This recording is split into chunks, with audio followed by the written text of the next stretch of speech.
Les théories de Darwin avec Phil Darwin.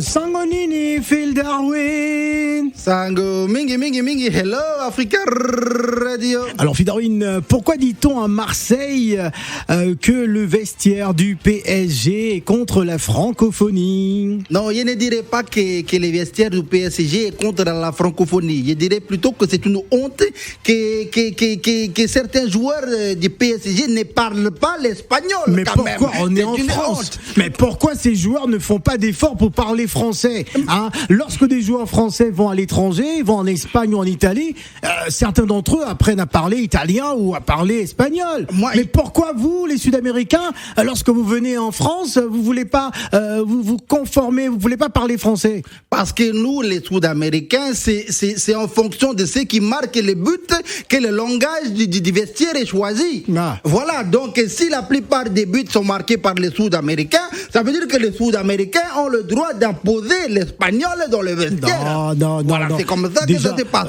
Déjà même l'entraîneur, enfin, il a quand même joué au Paris Saint-Germain. Voilà, il est resté quelques années. Il fait pas d'efforts. Alors, les francophones du Paris Saint-Germain, ils sont un peu perdus lorsqu'ils arrivent dans le vestiaire.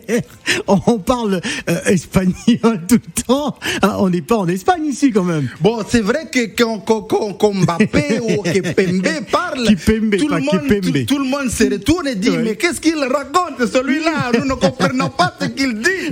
Donc on est obligé peut-être après d'apprendre le langage des signes pour comprendre ce qu'ils disent.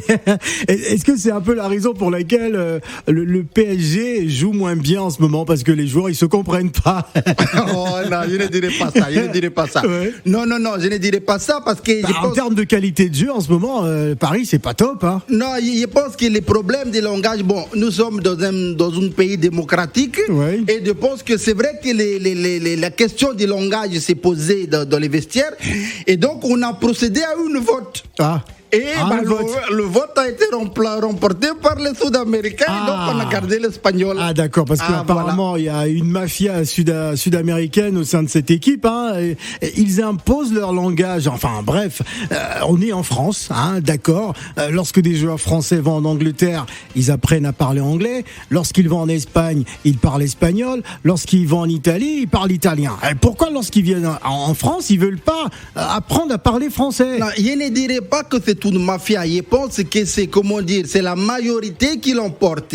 C'est par exemple toi, Phil le Montagnard, tu crées un orchestre, et dans l'orchestre vous êtes 20. Dans les 20, il y a 18 qui parlent le fond, la langue qu'on parle au Gabon. Voilà. Et il y en a 2 qui parlent Wolof. Voilà. Et maintenant tu veux faire une comédie musicale en fond.